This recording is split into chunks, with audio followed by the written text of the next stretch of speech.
Hello again, everyone. Tim with Tim's Computer Repair. A company called Orico sent me over a MetaHome Pro. This is a NAS that is dedicated to home entertainment. This is great for 4K movies, photos, and files. It works very similar to a NAS, but it's really designed to be your one-stop shop for your home entertainment when it comes to movies, pictures, photos, and music. Now, this is very similar to a network attached storage, except that it's very unique in how you connect to this device, which we'll get into here in a moment. But this has scale storage up to 64 terabytes with dual hard drives and dual SSD bays for massive media capacity. You can stream or access anything remotely from any device on this unit: Android, iOS, Windows, Macs. And this can be used as a very similar to a network attached storage device when it comes to saving and backing up your files and being able to share them over the network or off-site for that matter. This is the Orico's model CS200-Pro, and where it really excels is in 4K movies. If you load this thing up with 4K content like movies, you can hook this directly up to any 4K television via HDMI directly from the unit itself, which is quite unique.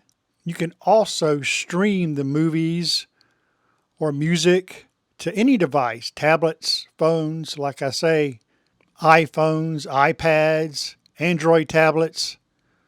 We're now going to take a quick look on how to install drives into this unit, and we're going to do a quick setup and test a few of its features to see how it operates. So really quick out of the box here, they give you really two nice 3-foot long high-end network cables. We also have the mounting screws for the drives. We have the power brick, power adapter, and power plug to get things going, instruction book, and a screwdriver in case you need one. Now let's go ahead and get the packaging off this unit. There's one thing that I can say for sure here is this unit is very heavy. So you can really tell it is built well. Here on the front, you can see that it will have a magnetic plate that has the Orico logo. This is removable, and behind it are where the two drive bays are. We'll have a closer look at those in a moment. And here we have the power button, a network status light, and two drive status lights. We'll flip this over. Let's have a look at the back. So the first thing we notice here in the back are there two exhaust fans, which I would think was really important to keeping this unit cool. So I'm glad to see there's two exhaust fans in the back. We have an HDMI port, our power port, two 2.5 gigabit Ethernet ports. We have a couple of USB 3 ports back here. And nice, we also have a USB Type-C port in the back and a reset switch here if we ever need to factory reset this unit. All right, let's go ahead and take a look at the bottom here. And this is the panel door that is hiding our memory and our M.2 slots. Let's go ahead and take this panel off and have a closer look at this.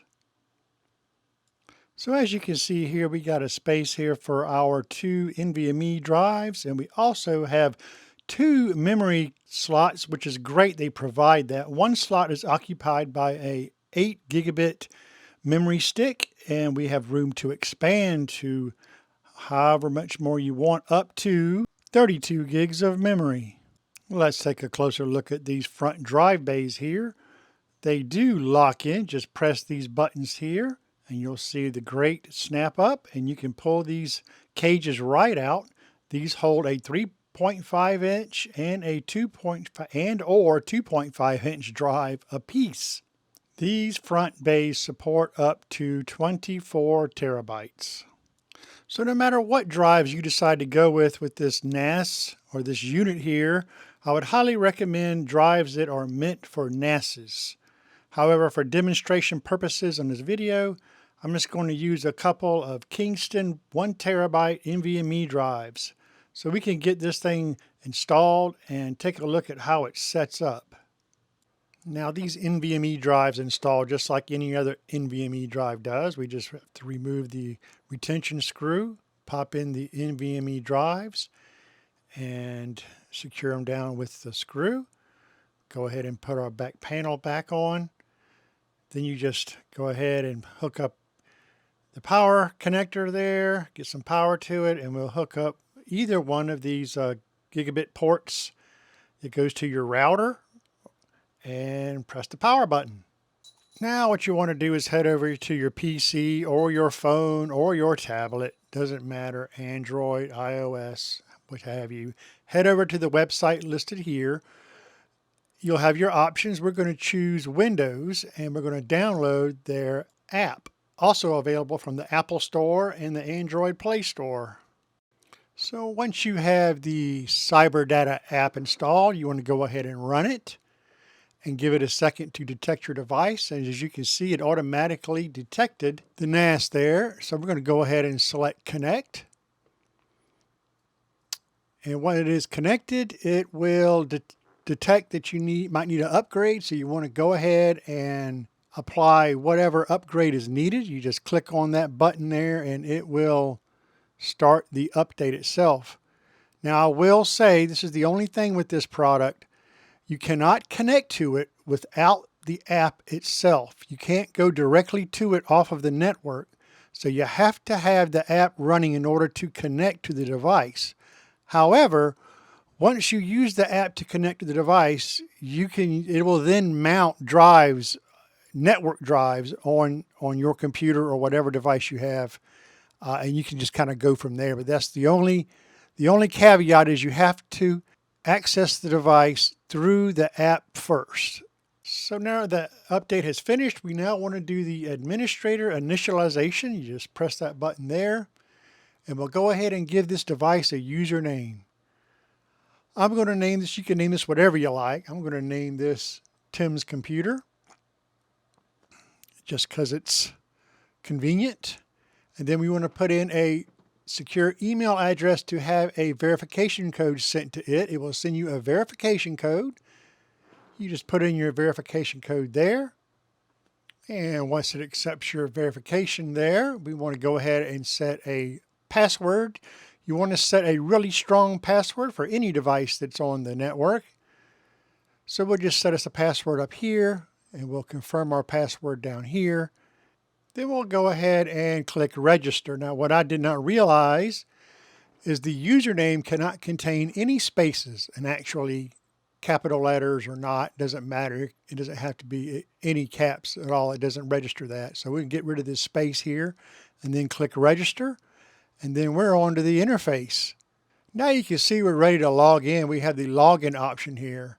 So we'll go ahead and we will just select login.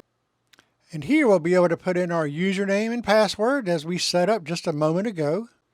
And once we're logged in, we will now be able to create our system pool. So all we do is just select create now. And from here we can select simple mode or advanced mode. For this video, we're going to do simple mode simply because it's simple. And this is just an example video here. So simple mode is the way we're going to go. Once that's selected, you just click next step. And here you'll see the two Kingston drives, M.2's NVMe's we had installed. So what we want to do here is just select both of those. If you had more drives installed, those should show up here also. You could also select them. And then down here, we got a couple of options of striping or mirror device, RAID 0 or RAID 1. Obviously, we're going to do RAID 1. So we have double copy of our data. As you can see down here, there are more modes you can select, but they will be available once you had more or larger drives installed. Then we just want to click next step to go to our explanation of the RAID we chose and what is going to happen with your drives. Just click confirm, enter your password, and the RAID array will be created. Now this process can take a different amount of time depending upon what size storage you have and how many drives you have installed and which RAID you picked. But once that is done, we will now proceed and click confirm to let you know it was done. And we now have the operating system that comes with this device. And this is called now they're calling this is the Cyber Data operating system. And is very easy on the eyes to look at. Okay, let's just go ahead and select device monitor here. Have a look at what's in there to give you all the information you need about this unit. You can see the name of the unit. You can see that it's a Intel Celeron 4-core processor. It's the N5105. You can see all the cores that are being used. You can see your memory usage here. You could also see how your cooling is working on the unit itself. Looking nice and cool here. And then we'll go over here to settings. We'll have a look at all your account information here, your passwords. You can change your password in here. You can take a look at all of your administration settings, your permission manager, group space manager. That's where you set all your policies up there. Hey, how about changing up your wallpapers? Let's personalize this thing a little bit. Nice. Hey, let's take a look at the status of our disks. This will let you know the smart data on both of your drives, or any of your drives for that matter. You can also get your network information in here, your system information from in here, and a few other things that are quite handy if you need to know. And then there's good old Docker. You know everybody loves Docker. You can set up your own Plex server here. You can set up your own Minecraft server with Docker. You can set up a home assistant. All sorts of things in Docker. That's a good feature. But it's the LAN sharing icon that I really want to get to, because this is going to allow you to upload, download any file you want to and share it among your network, whether it be local or offsite. So by enabling the SMB file sharing protocol here, this will allow you to do a one-click mount and mount all of the folders that you see here in your file manager. You can configure it to share all of those folders, or you can configure it just to share one of those folders, however many you like. So you can see here on my PC, I have enabled and wanted to share the movies folder, and you can see it showing up down here as a network drive. That's just one folder, and it'll share everything that's in that folder across any computer you want to that's on your network. There's nothing in that folder now, so this is just an example. You can also plug in any external USB drive into the unit, and it'll show up as another drive here, as you can see. And you can access any file or folder you want to in there and drag it right over to any folder on the NAS that you wish, and then share it. So I just selected the movie Forrest Gump, and I simply just drug it right over into the movies folder. And it was just that easy, just to pull that over onto the NAS. And as you can see, it quickly shows up on any computer that I have this NAS hooked up to, or that I want to share it with. So there it is right there. That's just how easy that is. Hey, if we go up here and we click that movies icon, it also immediately populates this folder with the actual movie that you uploaded. And if you click on it, it scrapes the internet and finds all the information about that video. Let's have a look. Hey, look, it scraped all the actors and all the information, although it's in Chinese. Oh, there may be a way to change that. I'm not sure. I'm not a know of one at the moment. But it's pretty good how it kind of goes out and acts like Plex. Kind of shows you the actors. And it's immediately ready to play. How hard is it to share on mobile devices? Very simply scan the QR code provided, and you're up and sharing. So as you see here on the bottom right hand corner of the screen, this is what your display will look like if you have the device plugged directly into a monitor or a 4K TV. And that will remain that way until you press the play button on your movie, and then you get to see this. That's it. It's just that simple. And you can do this from a phone or a tablet while this is plugged into your home entertainment center, your TV, or even a monitor, and it can just act like a home theater system. That's it. Just click the HDMI button on the player and off you go. Good to go. You can also select pictures your picture albums or whatever you want to display on the same screen. Like I say, it's very convenient when you can plug this NAS via HDMI into any monitor or television and just enjoy your entertainment content. Hey, I wanted to mention too that this device can be used as a backup. You just simply activate and click on your backup icon there and then just set it up. You can back up any folder you want, any PC you want, any device you want. Just one of the many options that you have with this, with a complete entertainment system, and it's a little bit more than just an entertainment system.